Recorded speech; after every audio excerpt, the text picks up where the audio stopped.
tout le monde, bienvenue dans cette nouvelle vidéo. Aujourd'hui je vais te donner tous mes conseils pour réussir tes études à la fac et surtout les erreurs à ne pas faire. Par contre, si ça t'intéresse, je te conseille d'aller voir la vidéo que j'ai faite juste avant au sujet de comment préparer sa rentrée à la fac. C'est assez complémentaire, donc vraiment si ça t'intéresse, va la voir. Mais si c'est la première fois que tu me vois, écoute, bienvenue. C'est exactement le type de contenu que je fais, donc je t'invite à t'abonner, à liker, à partager et on va se lancer de suite dans mon premier conseil. Donc sans surprise, le premier conseil ça va être d'être autonome. La fac, ça n'a rien à voir avec le lycée. Ce qui est super, c'est que tu peux ne pas y aller, tu peux complètement sécher toute ton année si tu veux, mais c'est là aussi où est le problème, c'est qu'il y a beaucoup d'étudiants qui vont aller à la fac pour justement ce côté hyper chill qui n'a rien à voir avec le lycée et qui n'a aussi rien à voir avec certaines autres formations comme l'école de commerce ou la prépa qui vont avoir vraiment des structures beaucoup plus semblables au lycée où tu vas devoir donc aller en cours, tu vas avoir des structures, tu vas avoir des cours bien définis, tu vas avoir des devoirs. Là, la fac, rien à voir. Ce qu'on a tendance à penser, c'est que la fac, c'est hyper chill, étant donné que souvent, t'as 2 fois des examens dans l'année, donc généralement à la fin et au milieu, donc tu fous rien entre-temps. Mais faut pas oublier que parfois, t'es aussi noté en contrôle continu, que parfois aussi tu as des TD, que tu as des oraux à préparer. Faut pas penser que la fac, c'est vraiment chill et que t'as pas à aller en cours. Non. Surtout, ce qui est important, c'est qu'en cours, c'est là où on va te donner le plus de petites informations complémentaires pour approfondir tes études et ta recherche. Mais ça, on verra ça dans un autre point après. Donc la clé, là, pour être autonome, ça va être de trouver des petites astuces qui vont te faire prendre tes responsabilités et surtout pour ne pas sécher et ne pas céder à la vie étudiante qui va vraiment changer ta vie, qui est vraiment trop cool. Mon deuxième conseil, ça va être d'étudier de manière active et passive, vraiment mélanger les deux. Ça n'a aucun intérêt d'aller en cours, de se poser, de prendre des notes et après d'essayer de déchiffrer ce cours-là en fonction de ce que tu n'as pas forcément écouté du prof. Tu vois ce que je veux dire? C'est inutile juste de prendre des notes. Ce qui est important, c'est donc de faire ça du passif, mais aussi de l'actif. Essayer de participer, essayer de comprendre, poser des questions, ne pas hésiter. Parce que souvent, quand tu rentres chez toi le soir, quand tu vas relire tes notes, et j'espère que tu le fais, tu vas parfois rien comprendre parce que tu as noté comme ça, parce que ce qui est différent entre le lycée et les études supérieures, c'est que les cours vont souvent être conversationnels. Ça va moins être comme au lycée où c'est écrit sur le tableau petit 1, petit 2, petit 3. Là, ça va vraiment être une discussion d'adulte à adulte, ça va être un cours, ça va être un cours magistral devant 60 personnes. Donc, si tu as mal noté ton truc, si tu es incapable de relire tes cours, et moi ça m'est arrivé un nombre de fois pas possible, c'est pas ouf. Donc je vais rebondir sur ce point-là pour mon autre conseil qui va être de se renseigner à côté des cours. C'est-à-dire que quand tu vas en cours, le prof il va te dire ouais donc vous pouvez aller voir ce livre, enfin lire ce livre, vous pouvez écouter ce podcast, fais-le. Fais-le. Moi, ça m'a sauvée en dernière année. J'ai lu donc, le livre qu'un de mes profs m'avait conseillé et je pouvais limite faire le cours à sa place après.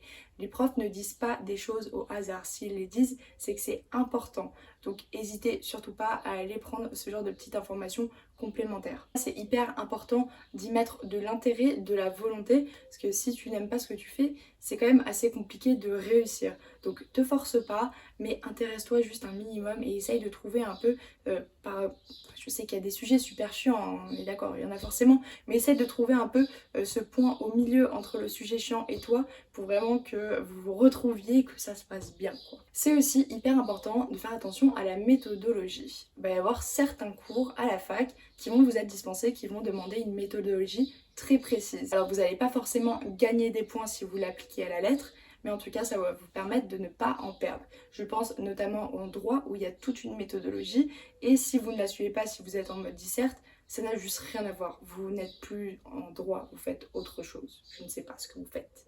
Donc important de faire attention aux méthodologies, aux consignes, aux prérequis de chaque matière, comme je vous ai dit, pour ne pas perdre de points. Évidemment, c'est important de réviser le contenu et c'est grâce à ça que vous allez pouvoir shiner, on est d'accord, mais si vous n'apprenez pas la méthodologie, ça va vous porter préjudice plus tard. En fait, tous ces travaux de méthodologie vont un peu vous préparer à ce qui vous attend en master pour les travaux de recherche vraiment poussés. Et donc par rapport à ça, c'est hyper important quand on est à la fac, à l'université, de vraiment faire des recherches par soi-même. Alors là, on n'a plus rien à voir avec le lycée. Le truc, c'est qu'on va vous faire des cours, mais c'est important d'aller chercher. On n'est plus en surface. Et donc, comme je vous ai dit, vous allez préparer les années à venir et vos travaux de recherche.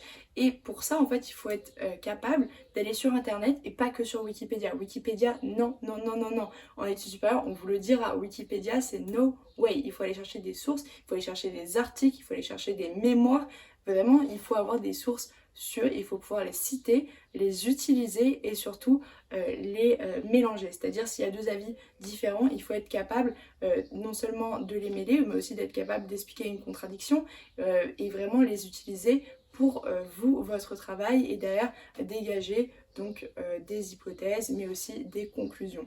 Donc très très important d'aller chercher, vraiment d'approfondir. Franchement, s'il y a une chose qu'il faut retenir de cette vidéo, c'est qu'il faut approfondir votre recherche en parallèle de votre cours. Ensuite, petit tips, je vous demande pas de l'appliquer tout le temps parce que c'est impossible. Il faut vraiment optimiser les heures où vous allez rien faire. La fac, vous allez voir, vous allez avoir des emplois du temps parfois avec des grands trous d'une matière à l'autre. Parfois où vous avez un cours, parfois vous avez deux cours, il y en a un à 8h, un à 17h.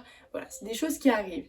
Par contre, pendant ces heures, c'est sympa d'aller au café pendant 1h, 2h, 3h, 4h.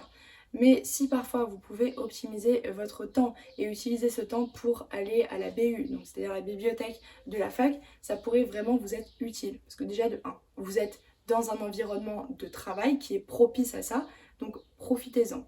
Mais en plus de ça, si vous ne prenez pas cette avance et que par exemple vous rentrez le soir, déjà de 1, vous devez vous laver, vous devez vous faire à manger, peut-être aller faire les courses, peut-être faire le ménage, peut-être faire une lessive. Vous voyez, il y a juste la vie qui vous tombe dessus et je ne sais pas si c'est l'environnement le plus productif possible pour après faire ses devoirs. Est-ce que vous aurez la motivation?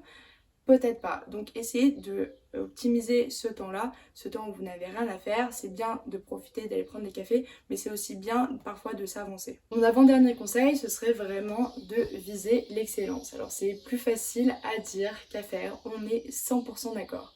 Mais c'est aussi dommage de se contenter de la moyenne, d'être toujours ras les pâquerettes à la fin de l'année. C'est vraiment pas intéressant parce que vous allez passer année sur année sur année à vous accumuler des lacunes, des incompréhensions et ça va vraiment faire un effet boule de neige qui vous aussi à la fin va vous porter préjudice, peut-être vous démotiver.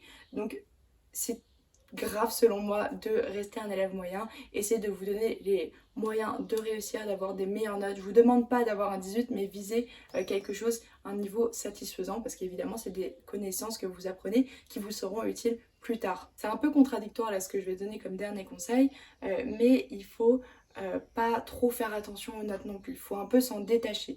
Dans le monde du travail, on va jamais vous demander quelle était votre note en première année au partiel de droit. Jamais d'avis. Par contre, c'est évidemment des connaissances qui vous seront utiles, c'est des acquis que vous allez pouvoir réutiliser plus tard.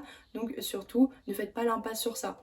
Essayez quand même d'apprendre, d'être assidu, de viser quand même des notes au-dessus de la moyenne et aussi de kiffer le process, quoi, c'est le plus important.